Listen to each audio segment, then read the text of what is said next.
যুগ যুগান্ত ধরে একটা এরম বিশ্বাসে চলে আসছে যেটাকে ব্রাহ্ম মুহূর্ত বলে, অর্থাৎ ওই সূর্যোদয়ের মুহূর্তটাতে। আর ঠিক সেইভাবেই আমাদের দিনটা শুরু হয়, এবং এটাই ব্রাহ্ম মুহূর্তের বিউটি। এবং যেমন তুমি আরও হয়তো জানবে যে 5 AM ক্লাব বলে যে বইটা আছে, সেখানেও সুন্দরভাবে এই জিনিসগুলো বা এর ব্যাখ্যা। এবার এরা সবাই কাজ করে ওই তোমার রিসেপ্টর মলিকিউলগুলোর ওপর গিয়ে কাজ করে, গিয়ে তারপর তাদেরকে স্লো ডাউন করে দেয়। আর কখনো কোনো হরমোনকে আপ রেগুলেট করার দরকার হয় যখন তখন আপ রেগুলেট করে, আবার ডাউন রেগুলেট করার যখন দরকার হয় তখন ডাউন রেগুলেট করে। এইভাবেই কিন্তু এটা মানে শরীরকে নিয়ন্ত্রণ করে থাকে। সেটা আজকালকার দিনে অ্যান্টি ক্যান্সার রোগেও ব্যবহার করা হয়। আবার তুমি যদি আগেকার দিনের মা ঠাকুমাদের কথা ভাবো, তারা কিন্তু দুধের সঙ্গে হলুদ মিশিয়ে খাবারের কথা বলতেন, অর্থাৎ সেটাও কিন্তু এক ধরনের অ্যান্টি অনকোলজিক্যাল একটা ড্রাগ। হচ্ছে ভয়, আবেগ, হচ্ছে তোমার এক্সাইটমেন্ট অর্থাৎ উত্তেজনা, সেক্সুয়াল এক্সাইটমেন্ট অর্থাৎ যৌন উত্তেজনা, ভীতি, রাগ, ক্ষোভ, এগুলো সবই আবেগের মধ্যে পড়ে। আবার এটাকেই যদি তুমি একটু অন্যরকমভাবে দেখো, তাকে শিল্পেও মানুষ ব্যবহার করেছে। কীরকমভাবে? ডোপামিনের মাধ্যমেও কিন্তু ওই ভালোবাসা, ভালো লাগা বা আনন্দ পাওয়া, আবার তার সঙ্গে সঙ্গে এক্সাইটমেন্টেরও ব্যাপার আছে। অর্থাৎ শরীর কিন্তু সেই অর্থে, ব্রেন কিন্তু ঘুমোয় না, ব্রেন সবসময় তার কাজ চালাতে থাকে।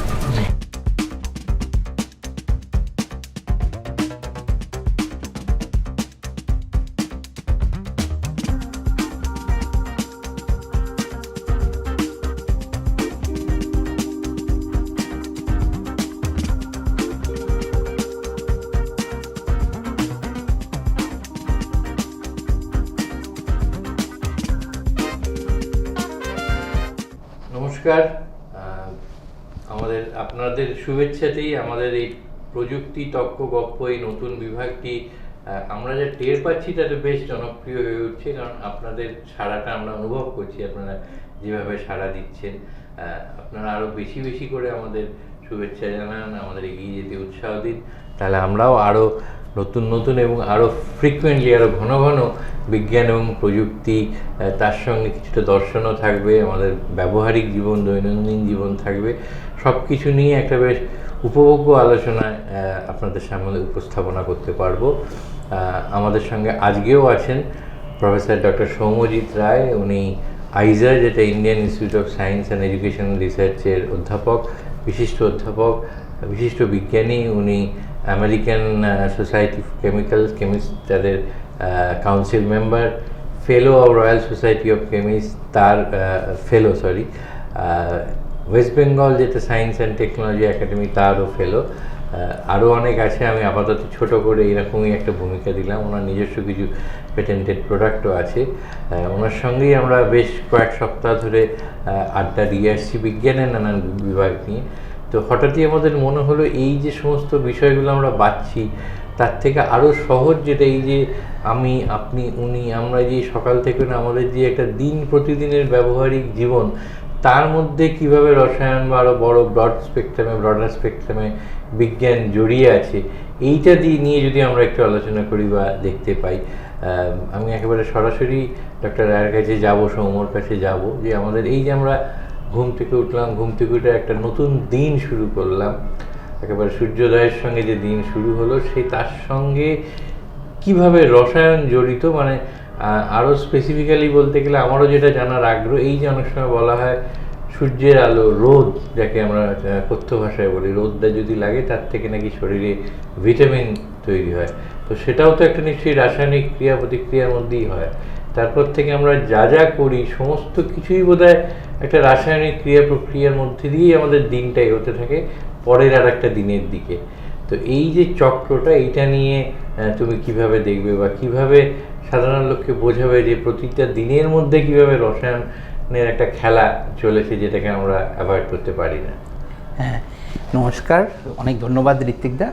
তো তোমার প্রশ্নটার নিরিখেই বলি যে সকালবেলা উঠে আমরা যখন ঘুম থেকে উঠলাম, ঘুম থেকে ওঠার পর তুমি যেরকম বলছিলে যে সূর্যের আলোয় ভিটামিন ডির সিনথেসিস অর্থাৎ সংশ্লেষ শুরু হয়, এবং শুধু তাই নয়, সূর্যের আলোর সঙ্গে আমাদের হরমোনেরও বিক্রিয়া হয়ে থাকে, এবং তার ফলে আমরা ফ্রেশ ফিল করি।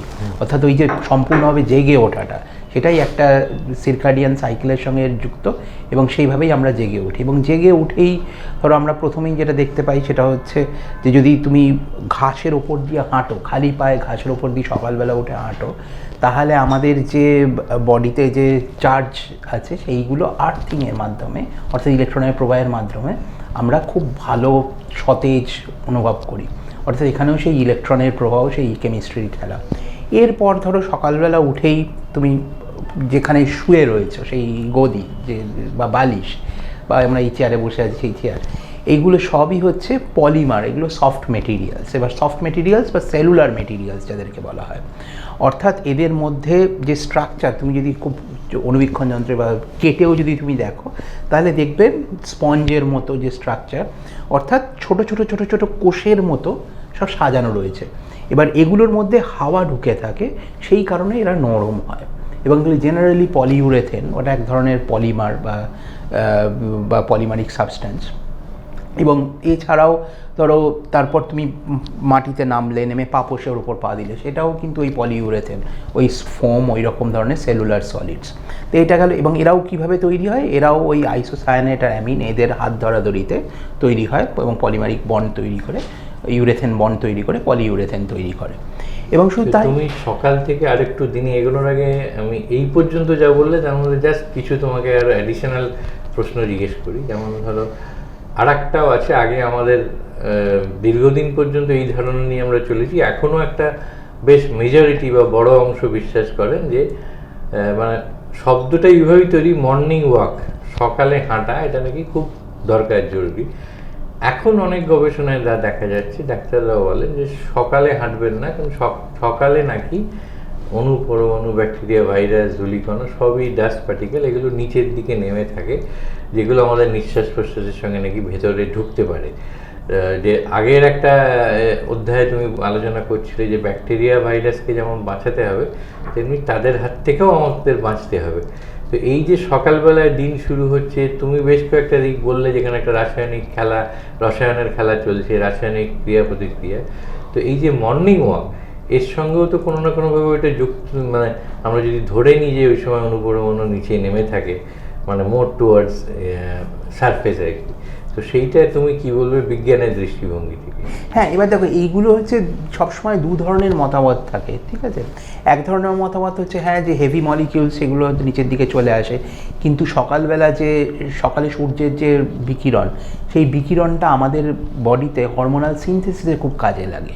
কাজে সেই জন্য তাও বলা হয়ে থাকে যে সকালবেলা উঠে হাঁটাটা ভালো। অনেকেই এখন ইভিনিং ওয়াকের দিকে যাচ্ছেন, তবে সকালে উঠে হাঁটাটা ওই কারণে ভালো। প্লাস সকালবেলা উঠে আমাদের জীবনযাত্রা বা সকালে দৈনন্দিন যাত্রা শুরু করার জন্য ওই যে আর্থিংয়ের কথাটা যেটা বললাম, যে ইলেকট্রনের প্রবাহে মাটিতে চলে যাওয়া, তাতে আমাদের নতুন সতেজতা আসে এবং আমরা ভালোভাবে জেগে উঠি। এই কারণে আমি বলবো যে সকালবেলা হাঁটাটা ভালো। এবং যদিও দ্বিমত থাকতে পারে, কিন্তু তবুও আমার মনে হয় সকালবেলা হাঁটাটা ভালো, কারণ সকালবেলা হাঁটলে তোমার এই যে হরমোনাল সিনথেসিস কিক স্টার্ট হয়, সার্কাডিয়ান সাইকেলটাও একেবারে সুন্দরভাবে কিক স্টার্ট হতে পারে। এবং এর সঙ্গে সঙ্গে ধরো আরও একটা যেটা জিনিস, ধরো মর্নিং ওয়াকের পর একটু চা খাওয়া। এই যে চা খাচ্ছ যেটা, সেখানেও ধরো তোমার রয়েছে, চায়ের মধ্যে রয়েছে পলিফেনলস, ট্যানিন ইত্যাদি। তারপর কফি খাচ্ছ, যে কফির মধ্যে রয়েছে ক্যাফেইন।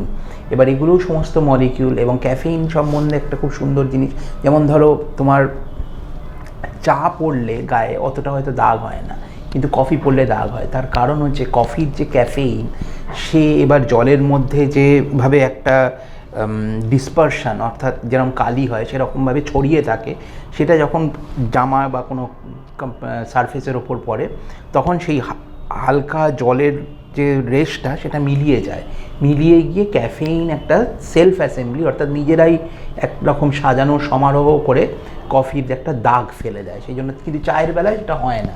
সেই কারণে কফিতে আমাদের স্টেনিং হয়, কিন্তু চায়ের ক্ষেত্রে সেরকম ধরনের কোনো স্টেন হয় না। কিন্তু এগুলো সবই হচ্ছে মানে তোমার আমাদের স্নায়ুতন্ত্রের জন্য খুবই সাহায্যকারী, এবং সেভাবে আমরা স্বাভাবিকভাবে জেগে উঠি। আমাদেরই একজন চা কফির সরি তোমাকে আবার ইন্টারেস্ট করছি, আসছি আমার কথাটা, কিন্তু তার আগে যা জেনে নিচ্ছি যে চা কফির সঙ্গে যেটা আসে সেটা হচ্ছে ব্রেকফাস্ট।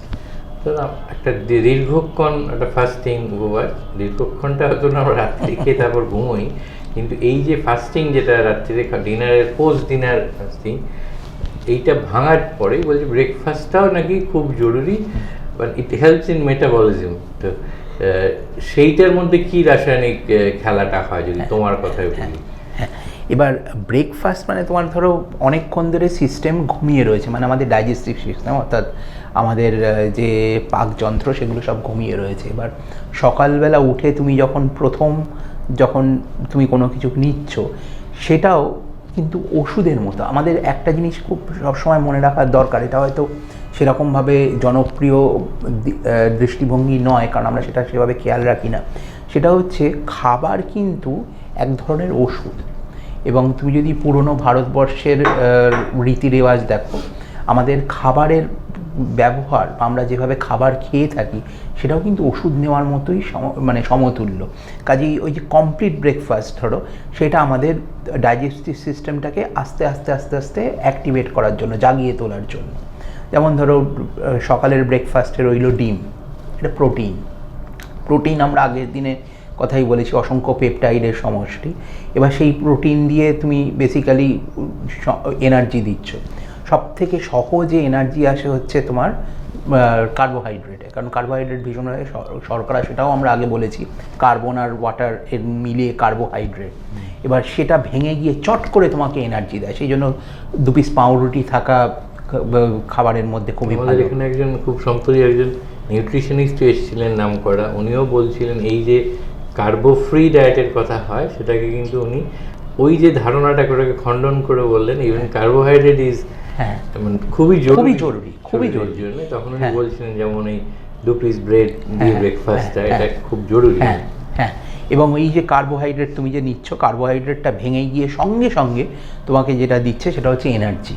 এবং কার্বন ডাইঅক্সাইড এবং জল সেটা আমাদের নিঃশ্বাসের মাধ্যমে বেরিয়ে আসছে এবং এনার্জিটা সরাসরি শরীরের মধ্যে চলে যাচ্ছে। এবার ধরো পাউরুটিকে একটুক্ষণ রেখে দিলে যে বাদামি রঙের হয়ে যায়, মানে টোস্টেড পাউরুটি টোস্ট করে যে বাদামি হয়, এটাকে বলে মেলার্ড রিয়াকশান। এটা একটা রিয়াকশান হয়, সের মাধ্যমে ওই কার্বোহাইড্রেটের একটা বিক্রিয়া হয়ে এই রকম ব্রাউনিশ কালারেশন হয়। এখন যেমন ব্রাউন ব্রেডও পাওয়া যায়, হ্যাঁ, তবে সেটা আলাদা, সেটা হচ্ছে তোমার ব্রেডের গ্রেন ভ্যারাইটির জন্য। হ্যাঁ, আর এই ব্রাউনিং অফ ব্রেড একটু আলাদা, ওটা ওই মেলার্ড রিয়াকশান বলে একটা রিয়াকশান হয়, তার জন্য সেদিকে আমি যাচ্ছি না। এরপর মনে করো ডিম হলো, ডিমের মধ্যে তুমি প্রোটিন পেয়ে গেলে। তারপর ধরো তার সঙ্গে রইল একটু দুধ, এবং সেই দুধের মধ্যেও তুমি প্রোটিন পেলে। এবার অনেকেই হয়তো একটুখানি দই খান, এবার দুধ দই এগুলো খুব ইন্টারেস্টিং। সেইগুলো হচ্ছে তোমার যাকে বলা হয়ে থাকে কোলয়েড। এবার সেই কোলয়েডটা কি না, সেটা হচ্ছে তোমার মনে করো তুমি যদি খুব ছোট ছোট টুকরো কণা নাও, পার্টিকেল, এবার সেই কণাগুলোর ওপর যদি চার্জ থাকে অর্থাৎ আধার থাকে, তাহলে তারা একে অন্যের সঙ্গে ধাক্কা খায় এবং নিচে পড়ে যায় না। একটা খুব সহজ, একটু সরে যাচ্ছি তবু একটা খুব সহজ উদাহরণ দিয়ে বলি দুধের ক্ষেত্রে যেটা হয়ে থাকে সেটা বোঝানোর জন্য। যে মনে করো তুমি বালি নিলে, এবার বালি তো খুব ছোটো কণা, তাকে যদি তুমি জলের মধ্যে ফেলো তাহলে ঝাঁকালেও সেটা আস্তে আস্তে থিতিয়ে যাবে। অথচ তুমি যদি খুব ছোট বালির কণা নাও, মানে সিলিকা ধরো, তাকে নিয়ে তুমি যদি ঝাঁকাও তাহলে তার একটা সুন্দর দুধের মতো ডিসপারশান পাও। এই যে দুধের মতো যে ডিসপারশান, এটার কারণ হচ্ছে ওই ছোট ছোট দুধের মধ্যে যে প্রোটিন আছে, দুধের মধ্যে যে ফ্যাট আছে, যে ইমালশানের মতো তৈরি হচ্ছে, তারা ছোট ছোট গ্লোবিউল তৈরি করে। এবার তারা সব ধাক্কা মারে একে অন্যের সঙ্গে, এবং এর ফলে সেটা থিতিয়ে পড়ে না। কিন্তু আমরা ছানা কেটে যাওয়া যেটাকে বলি, অর্থাৎ যদি তুমি দুধের জায়গায় তুমি যদি ছানা খাও সকালবেলা, তাহলে তার মধ্যে একটুখানি ল্যাকটেট দিয়ে দেওয়া হয়। এবার সেটা দিলে যেটা হয় সেটা হচ্ছে এই যে চার্জ বা আধার যে মিল্ক পার্টিকেলসগুলোর মধ্যে রয়েছে, দুধের কণাগুলোর মধ্যে রয়েছে, তাদের মধ্যে যে ইন্টারাকশান সেটা আমরা বন্ধ করে দিই। বন্ধ করে দেওয়ার ফলে তারা আস্তে আস্তে একসঙ্গে চলে আসে এবং অ্যাগ্লোমারেশন হয়, অর্থাৎ একসঙ্গে মিটে যায়। মিটে গিয়ে তখন তাদের ওপর গ্র্যাভিটি কাজ করতে শুরু করে, এবং গ্র্যাভিটি কাজ করতে শুরু করা মানে হচ্ছে ইলেকট্রোম্যাগনেটিক ইন্টারাকশান বন্ধ হয়ে গেল, গ্র্যাভিটেশন শুরু হলো, অর্থাৎ আস্তে আস্তে নিচের দিকে তারা নেমে আসে। এইভাবেই ধরো তোমার ছানার কথা গেল, দুধ হলো, কর্নফ্লেক্স তুমি তাতে দিলে, সেটাও আবার কার্বোহাইড্রেট, ফাইবার প্রচুর পরিমাণে, আর তার সঙ্গে চা কফি তো রয়েইছে। এইভাবে মনে করো ব্রেকফাস্টের সময় বা সঙ্গে সঙ্গে আমাদের দিনটা শুরু হলো। কিন্তু বেসিক এইগুলো সমস্তই, আমি জানি এটা হয়তো কিছুটা রিপিটেশন হচ্ছে, আগে আমরা বলেছি, তবুও বলবো, এই সমস্তগুলোই ভেঙে যাচ্ছে হচ্ছে কার্বোহাইড্রেট থেকে ভেঙে গিয়ে কার্বন আর হাইড্রেট। এরা খুব সহজভাবে বলতে গেলে গ্লুকোজ যেটাকে বলা হয়, তার ফর্মুলা হচ্ছে carbon H hydrogen 2 oxygen, CH2। Hydration তো শরীরের জন্য জরুরি, খুব জরুরি। এবং CH2O এটা হোল 6 করলে যেটা হয় সেটা হচ্ছে C6H12O6, সেটাই হচ্ছে তোমার গ্লুকোজ। এটাই ভেঙে গিয়ে হয়ে গেল H2O বেরিয়ে আসে এবং CO2 চলে আসে এবং সঙ্গে সঙ্গে কিছু ইলেকট্রন রিলিজড হয়। এবার সেই ইলেকট্রনগুলোই প্রোটিন নামক আধার যে পোটেনশিয়াল তৈরি করে, সেই পোটেনশিয়াল গ্রেডিয়েন্টের মধ্যে দিয়ে যেতে যেতে, অর্থাৎ নানা রকম এনজাইম তার উপর কাজ করতে করতে এনার্জিটাকে, অর্থাৎ শক্তিকে হারভেস্ট করে। এভাবেই আমরা সকালবেলা উঠে আমরা যে জেগে ওঠার শক্তি সেটা খাবারের থেকে পেয়ে থাকি। আমরা যেহেতু আমাদের আগের এপিসোডগুলো তো নানানভাবে চেষ্টা করেছি কোথাও না কোথাও একটা সামঞ্জস্য নেই বলো, বা একটা সিঙ্ক্রোনাইজেশন, আমাদের যে দর্শন, জীবন দর্শন, অধ্যাত্মবাদ, তার সঙ্গে বিজ্ঞান, এইটা তো আমি আবার একটা ওইরকম চেষ্টা থেকে বলছি। এই যে যুগ যুগান্তর ধরে একটা এরম বিশ্বাসে চলে আসছে যেটাকে ব্রাহ্ম মুহূর্ত বলে, অর্থাৎ ওই সূর্যোদয়ের মুহূর্তটাতে, সে আগেকার দিনে ঋষি মহামুনি ঋষি যোগীরা এখনও যারা আছেন তারা মনে করেন ওই মুহূর্তে জেগে থাকে এবং তার ধ্যানই হোক, মেডিটেশন হোক, যা করা মন্ত্রোচ্চারণ, সেগুলো ওই সময়ের জন্য একদম উপযুক্ত সময় দিনটা শুরু করার জন্য। তো এই যে ওই যে ব্রাহ্ম মুহূর্ত যেটাকে তুমি বললে ভিটামিন আসা, এই ছাড়া এই ব্রাহ্ম মুহূর্তের আর কোনো বৈজ্ঞানিক যে ব্যাখ্যা বা তাৎপর্য কিছু আছে কি না? হ্যাঁ, এবার ওইটাই আগে যেরকমভাবে আমরা কথা বলতে বলতে বলেছি, ধরো ওই সকালবেলা যখন সূর্যের তেজ সেভাবে নেই, যখন সূর্য সবে উঠছে, তখন আমাদের যে আলোর মাধ্যমে আমাদের শরীরে কিছু হরমোনের সিনথেসিস শুরু হয়। এবার সেগুলো আমাদের জাগিয়ে তোলার জন্য, অর্থাৎ সম্পূর্ণভাবে জাগিয়ে তোলার জন্য, এবং আমাদের যাবতীয় ক্লেদ ক্লান্তি যা কিছু আমাদের শরীরের মধ্যে থাকে, সেটা যখন তুমি সকালবেলা উঠে তুমি যখন খালি পায়ে মনে করো মাঠের ওপর হাঁটতে শুরু করলে, বা এমনকি তোমার মেঝেতেও হাঁটতে শুরু করলে, তখন যে টাচটা হয়, সেই টাচের মাধ্যমে যে ইলেকট্রনের ফ্লো হয়, অর্থাৎ যেরকমভাবে আমরা আর্থিং করে থাকি সেরকমভাবে যে ইলেকট্রনের ফ্লোটা হয়, সেই ইলেকট্রনের প্রবাহের মাধ্যমেই আমরা কিন্তু সম্পূর্ণরূপে জেগে উঠি। এবং এই যে জেগে ওঠা, এর মাধ্যমেই কিন্তু আমাদের শরীরের যাবতীয় ক্লান্তি দূর হয়ে যায় এবং আমরা প্রস্তুত হই একটা সম্পূর্ণ নতুন দিনের দিকে। আর ঠিক সেইভাবেই আমাদের দিনটা শুরু হয় এবং এটাই ব্রাহ্ম মুহূর্তের বিউটি। এবং তেমন তুমি আরও হয়তো জানবে যে 5am ক্লাব বলে যেটা বইটা আছে, সেখানেও সুন্দরভাবে এই জিনিসগুলো বা এর ব্যাখ্যা করে দেওয়া আছে। কাজে এটা কেমিস্ট্রি এবং ইলেকট্রন এবং তার সঙ্গে সঙ্গে কিছুটা ফিজিক্স, তার সম্মিলিত প্রবাহের মাধ্যমে আমাদের শরীরের বায়োলজি যেটা, সেটা অ্যাক্টিভেটেড হয়।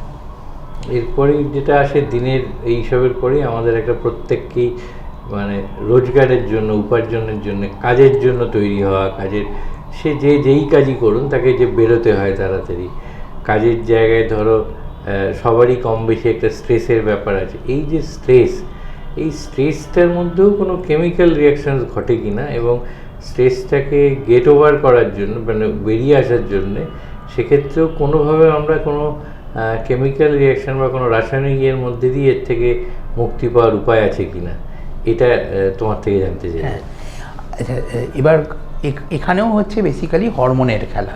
কাজেই স্ট্রেস হরমোন যেগুলো আছে সেইগুলোকে আমরা যেরকমভাবে চালিত করি, স্ট্রেস হরমোন কিন্তু কিছুটা দরকার, কারণ তা নাহলে আমরা ঝিমিয়ে পড়বো, নেতিয়ে যাব।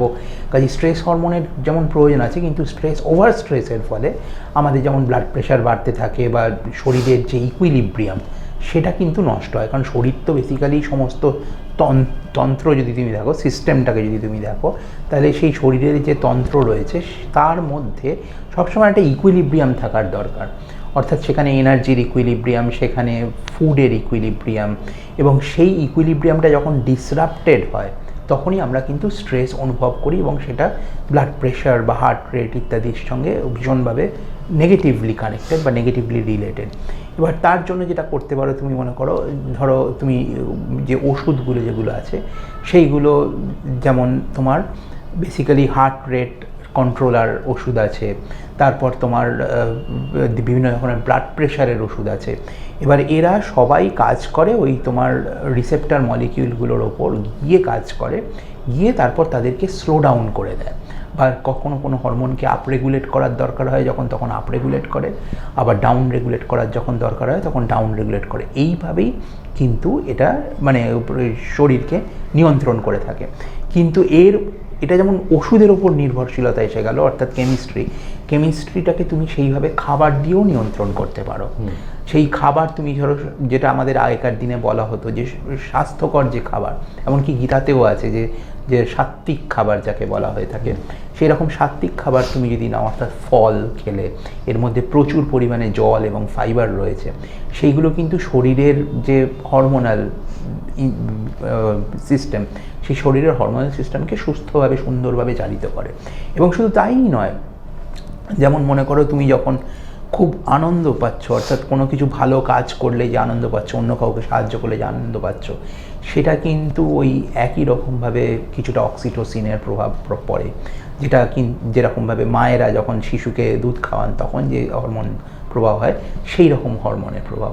অর্থাৎ সব জায়গাতেই কিন্তু কার্যকারণের একটা সম্পর্ক আছে, এবং তার মাধ্যম হচ্ছে বিভিন্ন ধরনের কেমিক্যাল, যেগুলো আমাদের শরীরে নানা ধরনের হরমোন হিসেবে উপস্থিত রয়েছে, হরমোন এবং এনজাইম হিসেবে। এবং তাদের মধ্যে দিয়ে যে ফ্লো হয়, তার মধ্যে দিয়ে ফ্লো হয় তোমার ইলেকট্রন, অর্থাৎ তার মধ্যে দিয়ে প্রবাহিত হয় তড়িৎ, এবং সেইগুলি হচ্ছে নিউরো ট্রান্সমিশন বা নিউরো ট্রান্সমিটারের মাধ্যমে প্রবাহিত হয়। এবং তার যে সমন্বিত একটা সংশ্লেষ হয়, সেই সমন্বিত সংশ্লেষ বা প্রবাহের নামই কিন্তু এক সুস্থ জীবন। এবং সেটা আমাদের ভুলে গেলে চলবে না। কাজেই বিভিন্ন রকমের যে ট্র্যাডিশনাল নলেজ, অর্থাৎ সাবেকি যে জ্ঞান যেটা আমাদের মধ্যে আর রয়েছে, সেটার থেকে যেন আমরা খুব বেশি সরে না যাই, কারণ সেগুলোও কিন্তু খুব কষ্টার্জিত জ্ঞান। এবং নানা ধরনের ওষুধ ধরে যেগুলো আজকে তৈরি হয়, সেগুলোও কিন্তু ওই রকম ভেষজ থেকে হয়েছে, এবং সেগুলোরও কিন্তু অনেক সুন্দর সুন্দর ব্যবহার আছে। যেমন ধরো হলুদের কেমিক্যাল যেটা, সেটা হচ্ছে কার্কুমিন। এবার এই কার্কুমিন সেটা কিন্তু একটা কেমিক্যাল, সেটা আজকালকার দিনে অ্যান্টি ক্যান্সার রোগেও ব্যবহার করা হয়। আবার তুমি যদি আগেকার দিনে মা ঠাকুমাদের কথা ভাবো, তারা কিন্তু দুধের সঙ্গে হলুদ মিশিয়ে খাবারের কথা বলতেন, অর্থাৎ সেটাও কিন্তু এক ধরনের অ্যান্টি অনকোলজিক্যাল একটা ড্রাগ, মানে কিন্তু সেটা আমরা শরীর ভালো রাখার জন্য খেতাম। কাজেই শুধু অসুস্থ হলে আমাদের শরীরের দিকে নজর দিলে চলবে না, বরঞ্চ যেটা মনে রাখতে হবে সেটা হচ্ছে শরীরকে খাবারটা ঠিক সময় মতো দিতে হবে, ঠিক পরিমাপ মতো খেতে হবে। Prevention is better than cure, হ্যাঁ, সেই জায়গাটায় রাখতে হবে। এবং এই প্রসঙ্গে একটা যে কৃষ্ণমূর্তির কথা না বলে পারছি না, তিনি খুব সুন্দরভাবে বলেছিলেন তার এক বক্তৃতায়, যে যতক্ষণ আমাদের কোনো অঙ্গ প্রত্যঙ্গ বা অর্গ্যান যতক্ষণ আমাদের জানান না দেয়, ততক্ষণ তারা ঠিক থাকে। যেই মুহূর্তে তারা জানান দিতে শুরু করে, তখনই তাদের মধ্যে গোলযোগ শুরু হয়েছে। এবং আমাদের কিন্তু সেই অপেক্ষায় থাকার দরকার নেই কখন আমাদের সেই অঙ্গ প্রত্যঙ্গ জানান দেবে, বরঞ্চ আমরা তাদের সঠিকভাবে তাদের অস্তিত্ব সম্বন্ধে সচেতন থাকব, এবং তাদেরকে সেইভাবে মেনটেন করব, রক্ষা করব, যাতে তাদেরকে আরও বহুদিন জানান না দিয়ে কাজ করার দিকে আমরা এগিয়ে নিয়ে যেতে পারি। এবং এটাই কিন্তু আমাদের ট্র্যাডিশনাল যারা বেদিক সিস্টেম বলো বা ট্র্যাডিশনাল নলেজ সিস্টেম, শুধু বেদিক সিস্টেম না, অন্যান্য যে রিলিজিয়াস বা স্পিরিচুয়াল সিস্টেমস আছে, সেখানেও যে কতগুলো ক্লাসিক বা ধ্রুব সত্য আছে ওষুধ সংক্রান্ত, সেগুলোও কিন্তু ভীষণভাবে গুরুত্বপূর্ণ। এবং এইখানে আমি না বলে পারছি না যে ভারতবর্ষের যেমন ধরো আয়ুর্বেদিক সিস্টেম, এই যে আমাদের যে চতুর্বেদ বলা হয়, ঋক, সাম, যজুর্বেদ এবং অথর্ববেদ, তার সঙ্গে কিন্তু ছিল আয়ুর্বেদ। এবং সেই আয়ুর্বেদে কিন্তু একই রকমভাবে নানান ধরনের রাসায়নিক প্রক্রিয়া সেগুলোকে নথিবদ্ধ করা হয়েছিল। এবং সেগুলো কিন্তু আগেকার দিনে ওই মর্টার পেস্টেল অর্থাৎ খলনুড়ির মধ্যে কবিরাজরা তাদের সম্বন্ধে জানতেন, এবং সেই জ্ঞানটাও তাদের ছিল। এবং সেগুলোই আজকে কিন্তু ওই অ্যাক্টিভ ফার্মা ইনগ্রিডিয়েন্টস হিসেবে ব্যবহৃত হয় পাশ্চাত্যের ট্র্যাডিশনে। আবার আরেকটু পূর্বে গেলে চাইনিজ ট্র্যাডিশনাল মেডিসিনে, সেখানেও ধরা হয় যে খাবার হচ্ছে ওষুধের সমতুল্য। অর্থাৎ আমাদের যেমন বায়ু পিত্ত সেই রকমভাবে ওদেরও যে ধারণা সেটাও কিন্তু ওই কেমিক্যাল ইকুইলিব্রিয়ামের, এবং সেখানেও বলা হয় খাবারকে সবসময় ওষুধের মতো সতর্কভাবে খেতে হবে। যদি আমরা নিজেদের শরীরের মধ্যে যেটা ফাস্ট ফুড বা তথাকথিত প্রসেসড ফুড সেগুলো যদি আমরা বেশি পরিমাণে নিই, তখন কিন্তু কেমিস্ট্রিটা, বডির যে কেমিস্ট্রি, শরীরের যে রসায়ন, তার উপর এসে চাপ পড়ে এবং তখনই নানা রকমের শরীরে উপসর্গ দেখা দিতে পারে। কারণ একদিন আধ দিনে হয়তো কিছু ক্ষতি হয় না, কিন্তু দিনের পর দিন যখন over a period of time, দিনের পর দিন যখন এটা চলতে থাকে, তখনই কিন্তু শরীর ভেঙে যায়। তার কারণ হচ্ছে শরীরের যে রাসায়নিক বিক্রিয়া, যে চক্র, সেটা আহত হয়। এই যে শারীরিক উপসর্গ, শরীরের মধ্যে যে ক্রিয়া প্রতিক্রিয়া, এটা সুন্দরভাবে তুমি ব্যাখ্যা করলে।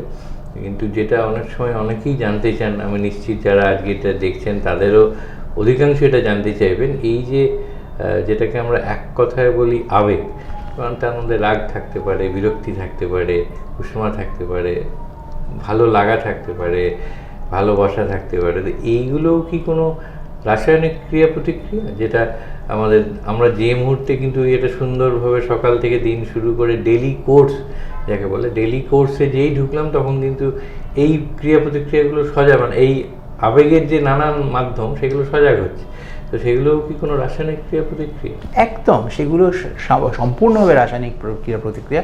এবং তুমি যে আবেগের কথা বললে, যে ইমোশন, সেই আবেগ কিন্তু ক্লাসিক্যালি, মানে তুমি যদি সাইকোলজি বা কগনিটিভ নিউরোসায়েন্সের দৃষ্টিকোণ থেকে দেখো, তাহলে আবেগ হচ্ছে ভয়, আবেগ হচ্ছে তোমার এক্সাইটমেন্ট অর্থাৎ উত্তেজনা, সেক্সুয়াল এক্সাইটমেন্ট অর্থাৎ যৌন উত্তেজনা, ভীতি, রাগ, ক্ষোভ, এগুলো সবই আবেগের মধ্যে পড়ে।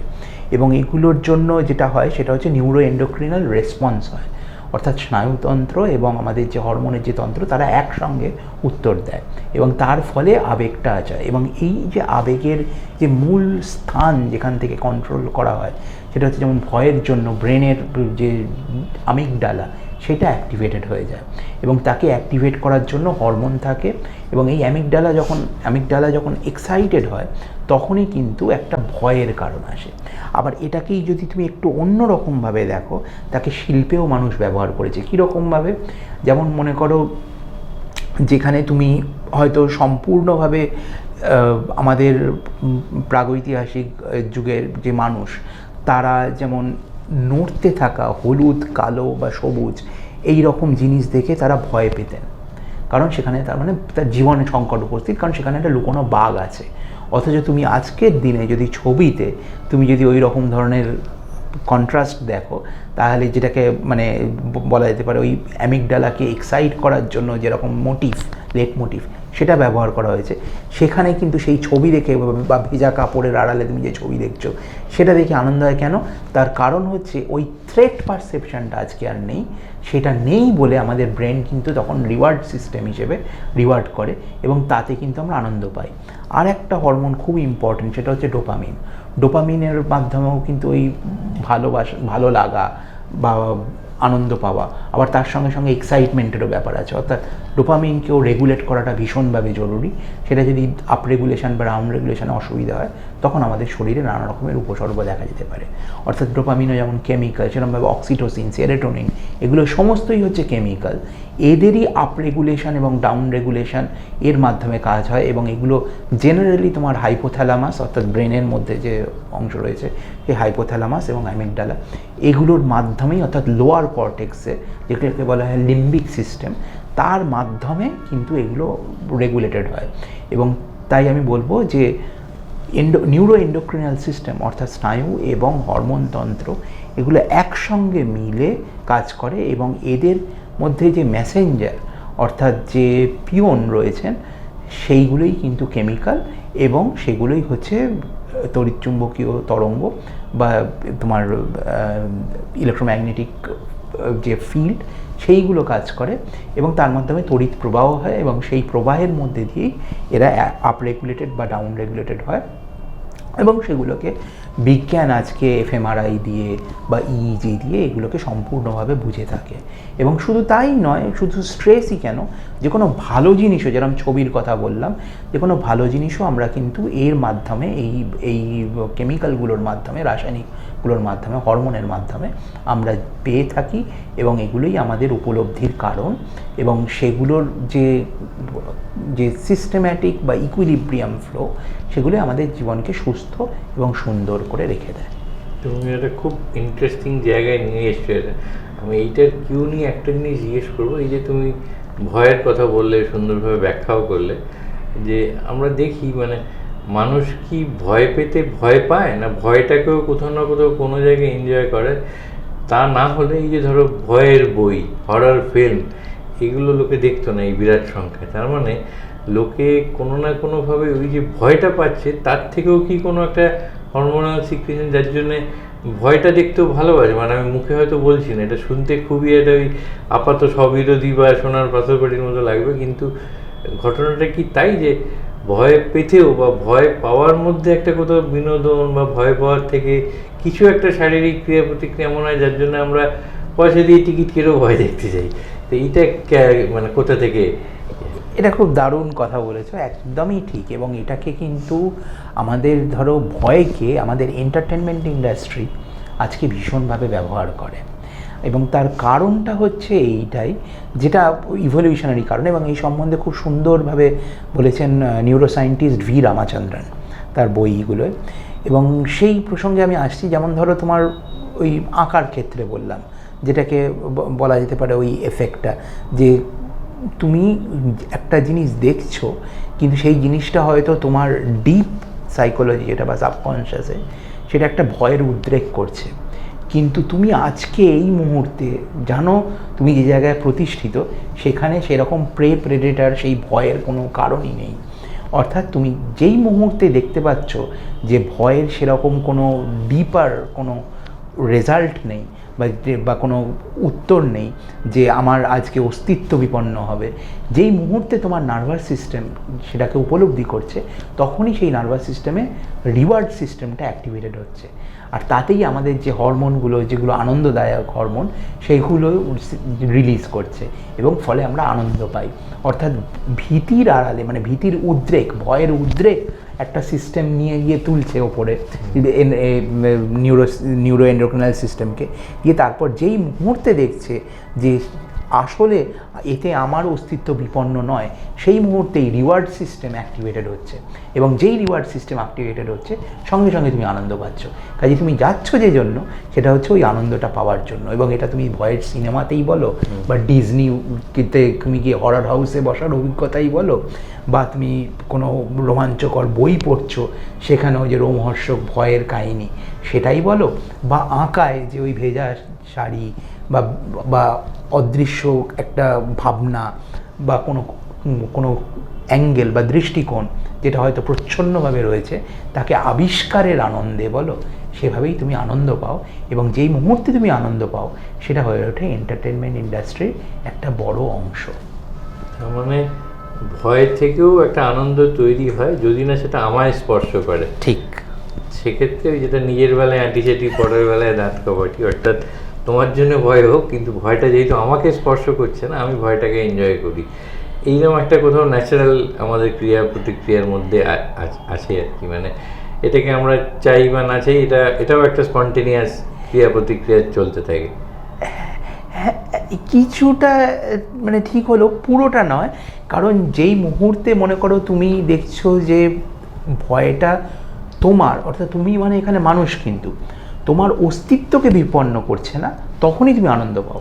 এবং সেটা আজকের কন্টেম্পোরারি মানুষদের জন্য সত্যি, মানে আমাদের এই সভ্য সমাজে যে মানুষজন রয়েছেন তাদের জন্য সত্যি।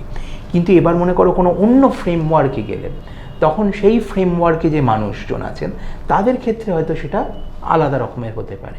যেমন আমি রিসেন্টলি কলকাতা ইন্টারন্যাশনাল ফিল্ম ফেস্টিভ্যালে খুব সুন্দর একটা সিনেমা দেখছিলাম, মরে যাওয়া হাতিদের ওপর, এবং সেখানে একজন প্রজাতির মানুষ দেখাচ্ছিলেন যে কিভাবে তারা হাতিদের সঙ্গে ইন্টারঅ্যাক্ট করেন। এবার সেটা ট্রাইবাল, একদম পুরোপুরি আদিবাসী। তাদের সিস্টেম, মানে ভয়ের যে সিস্টেম, আমাদের ভয়ের যে সিস্টেম, সেটা কিন্তু আলাদা হবে। কারণ তাদের ক্ষেত্রে ওই অ্যাডাপশানের জন্য তারা হয়তো এরকম বন্য প্রাণী, বন্য জন্তুতে ভয় পায় না।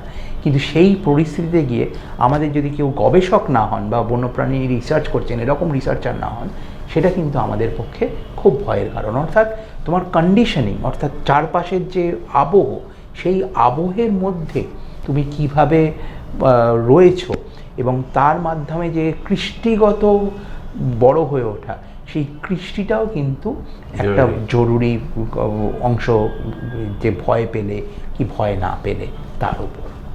বাঘকে যেমন আমরা বাঘকে এমনি একটা ভয়ের ব্যাপার আছে, কিন্তু খাঁচায় বন্দি থাকলে দেখতে ভালোবাসি, এনজয় করি। বা যারা ওয়াইল্ড লাইফার তারা যখন বনে যান, মানে হাহুতাশ করেন যে এবারে বাঘ দেখতে পেলাম না। অর্থাৎ বাঘ দেখাটা যতক্ষণ না সেই বাঘ আমাকে অ্যাটাক করছে, ততক্ষণ তার মধ্যে একটা বিনোদন বলো, আনন্দ বলো, ভালো লাগা বলো আছে। সেই বাঘটাই আমার উপর ঝাঁপিয়ে পড়লে সেটা অন্য অনুভূতির তৈরি হয় আর কি। একদম ঠিক। তো এই সুন্দরভাবে এতক্ষণ তুমি চালাচ্ছিলে। এইবার আমরা একটা দিনের শেষ ভাগ তুমি একেবারে ভোর দিয়ে শুরু করেছিলে, এই রাত্রির বেলায় যখন আমরা খাওয়া দাওয়ার পরে যে ঘুমোতে যাচ্ছি, যেটা তুমি বলতে পারো যে আধ্যাত্মিক ব্যাখ্যায় সুষুপ্তির দিকে যাচ্ছি, সাময়িক একটা সুষুপ্তির দিকে যাচ্ছি। কোষ কলাগুলো আমাদের তারাও একটা ঘুমিয়ে পড়ছে। সেই সময় শরীরের মধ্যে কি খেলাটা হয়? তখনও তো নিশ্চয়ই নাকি যখন ওই সুষুপ্তির সময় যখন রসায়নগুলো বিশ্রাম, মানে রাসায়নিক যে এগুলো আছে সেগুলো বিশ্রাম নেয় না, তাদের ক্রিয়া প্রতিক্রিয়া চলতেই থাকে? না, শরীর কিন্তু সেই অর্থে, ব্রেন কিন্তু ঘুমোয় না, ব্রেন সবসময়ই তার কাজ চালাতে থাকে।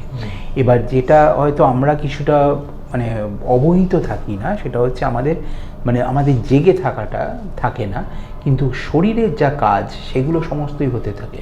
এবং ইমিউন সিস্টেম তখন একটুখানি, অর্থাৎ প্রতিরোধ ব্যবস্থা যেটা শরীরের, সেটা তখন একটুখানি নিচের দিকে থাকে। সেই কারণে দেখবে যে শরীর খারাপ হওয়া সেগুলো যেমন হার্ট অ্যাটাক বলো বা অন্যান্য ধরনের রোগ বলো, সেগুলো কিন্তু সেই কারণে রাতের বেলার দিকে বেশি হয়, ঘুমের মধ্যে বেশি হয়। কারণ ওই সময় প্রতিরোধ ব্যবস্থা, শরীরের যে প্রতিরোধ ব্যবস্থা, তারা একটুখানি ঝিমিয়ে থাকে। কিন্তু এসেনশিয়াল সার্ভিসেস যেগুলো, অর্থাৎ এসেনশিয়াল যে সিস্টেম, যেগুলো খুব জরুরি সিস্টেম, যেমন হৃদস্পন্দন বলো বা আমাদের মনের মধ্যে যে, মগজের মধ্যে যে কাজকর্ম, মস্তিষ্কের যে কাজকর্ম, ব্রেনের যে ওয়ার্ক, সেগুলো কিন্তু চলতে থাকে। এবং তখন আমরা কিন্তু প্রচুর পরিমাণে ইনফরমেশনও প্রসেস করি, এবং সেই প্রসেসিং অফ ইনফরমেশনের জন্য কিন্তু তখন কেমিক্যাল সিস্টেম, শরীরের যে কেমিক্যাল সিস্টেম, সেই হরমোনতন্ত্র, সেগুলো কিন্তু অব্যাহত থাকে তাদের কাজকর্মে, এবং সেগুলো চলতে থাকে এবং বিশেষভাবে অ্যাক্টিভ থাকে। তোমার ছুটি আমার নয়। হ্যাঁ, একদম ওইভাবে কিন্তু তখন আমরা সেই অর্থে কিন্তু আমাদের শরীরের রসায়নতন্ত্র যেটা, সেটা কিন্তু জেগেই থাকে। একেবারে আলোচনার শেষ পর্যায়ে, শেষ দিকে চলে এসেছি। একটা না জিজ্ঞেস করেই পারছেন যে অনেক সময় এইরকম একটা বিশ্বাস থাকে যে কিছু খুচখাচ সেরকম কিছু হলে আমরা অনেক সময় বাড়িতে বলি, আমরাও এটা শুনেই বড় হয়েছি, ভালো করে ঘুমিয়ে নিয়ে সব ঠিক হয়ে যাবে। এই যে ভালো করে ঘুমিয়ে নিয়ে সব ঠিক হয়ে যাবে, অর্থাৎ এটার মধ্যে একটা বিশ্রাম, মানে ঘুমোলে অন্য সব কিছু যেহেতু কোয়াইট একটা হয়ে যাচ্ছে, সেই সময় কি সেরে ওঠার একটা প্রবণতা বাড়তে থাকে না, যেটা ইটস এ মিথ? না, একদম ঘুমিয়ে পর সেরে যাবে না, কারণ সেটা কি বলা হয়ে থাকে, সেলফ হিলিং, অর্থাৎ শরীর তখন নিজেকে রিপেয়ার করতে শুরু করে। এবং যে কারণে ঘুমটা ভীষণ দরকার। যেভাবে ইঁদুরের ওপর কিছু এক্সপেরিমেন্ট করে দেখা হয়েছে যে ইঁদুরকে যদি ঘুমোতে না দেওয়া হয়, তখন তার মধ্যে প্রচুর স্ট্রেস তৈরি হয়, এবং সেই স্ট্রেস থেকে হ্যালুসিনেশন হতে পারে, সেই স্ট্রেস থেকে অন্যান্য আনুষঙ্গিক প্রবলেম বা সমস্যাও দেখা দিতে পারে। অর্থাৎ ঘুমোনোটা কিন্তু ভীষণভাবে জরুরি, যাতে করে পুরনো কোষগুলো সেগুলো সম্পূর্ণভাবে সরিয়ে দেওয়া হয়ে নতুন কোষ যেগুলো আসার, তারা চলে আসে। সেগুলো আমাদের কলায়, অঙ্গে, প্রত্যঙ্গে এই যে নতুন করে সংশ্লেষ হওয়া, সেইটা কিন্তু হয়ে থাকে রাত্রির দিকেই। এবং তুমি হয়তো এটাও জানবে যে আমরা কিন্তু সব সময় ভীষণভাবে নিজেদেরকে রিজেনারেট করি, আমাদের বডি সবসময় রিজেনারেট করে। এই রিজেনারেশনের একটা অত্যন্ত জরুরি অংশ হচ্ছে এক্সক্রিশন, এবং সেই যে রেচনতন্ত্র, সেইটাও কিন্তু ভীষণভাবেই তখন জাগ্রত থাকে রাতের বেলা, অর্থাৎ নতুন লাইন তৈরি হয়। কাজে আমরা কিন্তু প্রতিনিয়ত ওই রাতের ঘুমের মাধ্যমেই কিন্তু আমরা নবায়িত হই, এবং এই যে নবায়িত হওয়া বা নবীকরণ, এই পদ্ধতিটা কিন্তু ঘুমের মধ্যেই হয়, এবং এটা কিন্তু পুরোনো দিনের যে কথাটা বলা হতো যে ওই তুমি যেটা বললে যে একটু ঘুমিয়ে নে তাহলে শরীর সুস্থ হয়ে যাবে, বা তুমি আগের দিন যেটা বলেছিলে স্লিপ ওভার ইট, ডিসিশনের বেলায় স্লিপ ওভার ইট, তখন কিন্তু যেটা হয় সেটা হচ্ছে সাবকনশিয়াস তখন ওই কাজটা করে। বা কোনো বড় মনে করো বড় শিল্পী, সেটা আমরা আগের দিনও ডিসকাস করেছি, বড় শিল্পী বা বড় সাহিত্যিক বা বড় বিজ্ঞানী, তারা যে স্বপ্নের মধ্যে যেটা দেখেন সেটা কিন্তু অ্যাকচুয়ালি তাদের সাবকনশিয়াসে প্রসেসড যে ভাবনা, সেটাই কিন্তু তাদের মধ্যে সকালবেলা বেরিয়ে আসে এই ঘুম থেকে ওঠার মাধ্যমে। কিন্তু সেটা হয়েছে কিন্তু রাতের গভীর যে নিদ্রায়। মনটা বহুমাত্রিক হয় এই সুবিধাটা আছে। একদম একটা মাত্রা ঘুমিয়ে থাকলে অন্য মাত্রায় হয়তো ওইটা প্রসেস হয়ে যাচ্ছে। তো আমরা দেখলাম কিভাবে যে একেবারে দিন শুরু থেকে শুরু করে একেবারে দিনের শেষ ভাগ পর্যন্ত, অর্থাৎ 24/7 সাইকেল, সেখানে কিভাবে বিভিন্ন রাসায়নিক ক্রিয়া প্রতিক্রিয়া হতে থাকে আমাদের শরীরের মধ্যে, যেগুলো আমরা বুঝতেও পারি না, অথচ হয়ে চলেছে। কিন্তু তার মধ্যে দিয়েও একটা রিজেনারেশন, যেদিন বোধহয় আমরা এই রিজেনারেশনটা করতে পারবো না সেদিনই যেটাকে আমরা মৃত্যু বলি, ওইটা নেমে আসে। তার আগে পর্যন্ত ওই একটা প্রসেস অফ রিজেনারেশন এবং যেটা খুব স্পন্টেনিয়াস, সেটা হয়ে যেতেই থাকে। তো আমরা আশা করব আপনারা আজকের এই আপাত জটিল কিন্তু যেভাবে উপভোগ্যভাবে উনি ব্যাখ্যা করলেন, সেইগুলো মাথায় রেখে আপনাদের দিন, আপনাদের প্রসেস অফ রিজেনারেশন আরও অনেক সুন্দর হবে, স্মুথ হবে, সিমলেস হবে। আপনারা দেখতে থাকুন প্রযুক্তি তক্ক গপ্প, হেডলাইন্স কলকাতা এবং হেডলাইন্স বিজনেসে, এবং আপনাদের মতামত অবশ্যই অবশ্যই আমাদের জানান, লাইক করুন, সাবস্ক্রাইব করুন এবং অন্যদের কাছে আরও বলুন, যাতে আমরা আরও উৎসাহিত হই।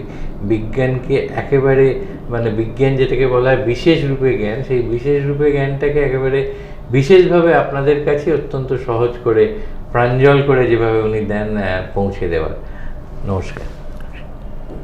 আনন্দ আর ভালোবাসার দীপ্তিতে গড়া সমুজ্জ্বল পরমা, ঠিক তোমারই মতো। শ্যাম সুন্দর কোম্পানি জুয়েলার্স, আগরতলা, উদয়পুর, ধর্মনগর, কলকাতা।